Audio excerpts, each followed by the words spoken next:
The Delta Flyer 2-pack is quite possibly the worst pack that has ever been produced. I'm not sure that I will ever make that list, but maybe someday. And I actually considered taking my second copy and lighting it on fire. And I still might do that, by the way. If that's something you'd like to see, I suppose, comment. We'll have a debate. But anyways, the only redeeming card in this entire pack is the named ship. 3223. With 2 crew, 2 tech, that's important, and a weapon slot. The standard shuttle rule of no weapons for SP or less. But then the named ability to be able to do battle station for an aux. Now that is your action for the round, because it doesn't say it's a free action. But having built-in battle stations is a bonus. This ship is good because 2 crew and 2 tech slots on a shuttle built in is handy. If you want, you can put Sakona on this, and you can put Type 8 and upgraded, and you've got a 5223. You can even put Unimatrix and a systems upgrade. You're good to go. That's a 5226 straight off the bat, and you don't have to add slots. Hood Riker would be a natural addition to that. And you've got a shuttle that'll do work. It's a little expensive, but it's not all that expensive. Generic, of course, you lose a shield. You lose both your crew and your extra tech slot, so it's just 1-1-1. I would avoid the generic. The nice thing is you can run the Delta Flyer and the Delta Flyer 2. They are differently named ships. So if you want 2 shuttles, go that route. That means you have to have 2 different capital ships, but at least it's an option. The captain is Tom Paris, 4 skill, 1 talent slot. At least he gets a talent. The problem is that his ability only works on 1 ship class, and that's the Borg Scout Cube. If he was hull 3 or less, he'd have a ton of value, and he'd actually make sense. How he doesn't work on Voyager baffles me as well, because he's a pilot. But maybe that's for a crew version of Tom Paris rather than the captain. I don't know. But 3 hull or less would actually make sense.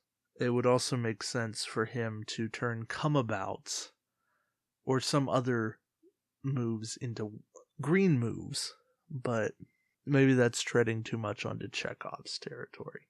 Then we get the upgrades. The weapon, pulse phased weapons, it's okay.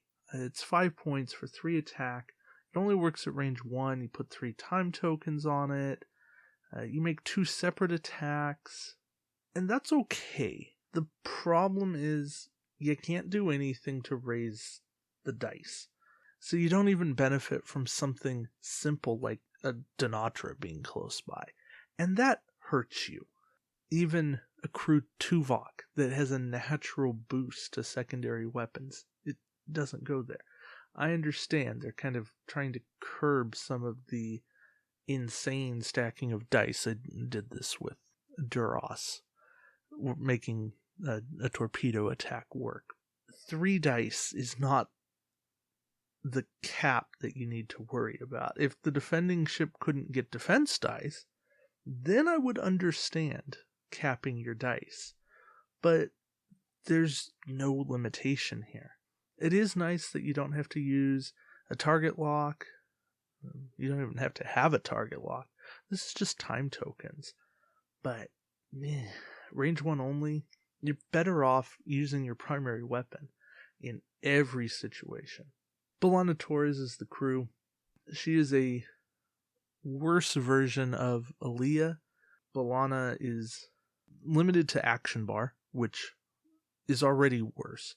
But then she's 1 use because she's a discard. And both of those things frustrate me. They're not worth one less point.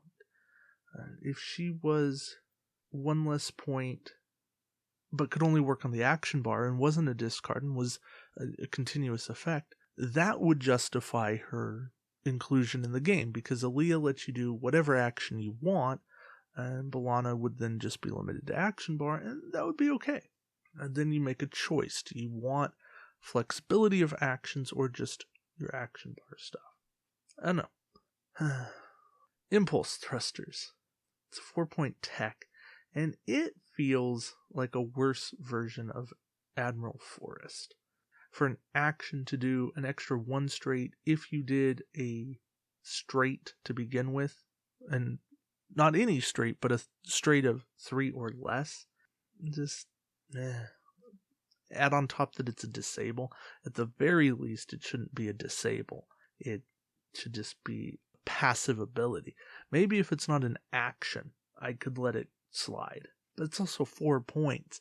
4 points is prohibitively expensive. And I just, I cringe. And quick thinking shows a distinct lack of thought. Maybe they thought of it very quickly. But 5 points for a one-time sensor echo, even if your ship isn't cloaked? No. What you do is you don't make it a discard. You say, add the sensor echo action to your action bar.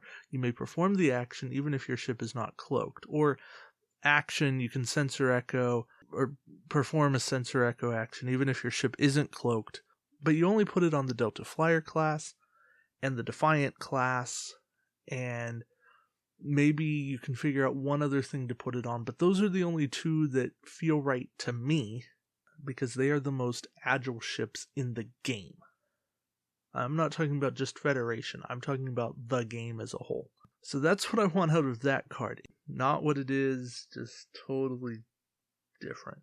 Yeah, so ultimately this pack comes down to, I like the ship, I hate the rest of it, and I really can't justify telling anyone to spend any money on it because the ship is such a limited use that you can find other things to do what you want it to do. So leave a comment.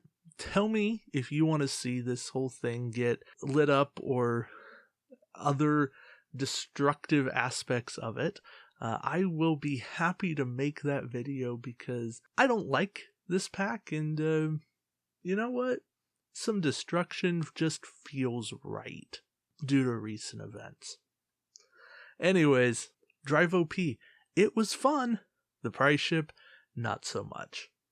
Until next time, we'll see you around the shipyard. Take care, guys.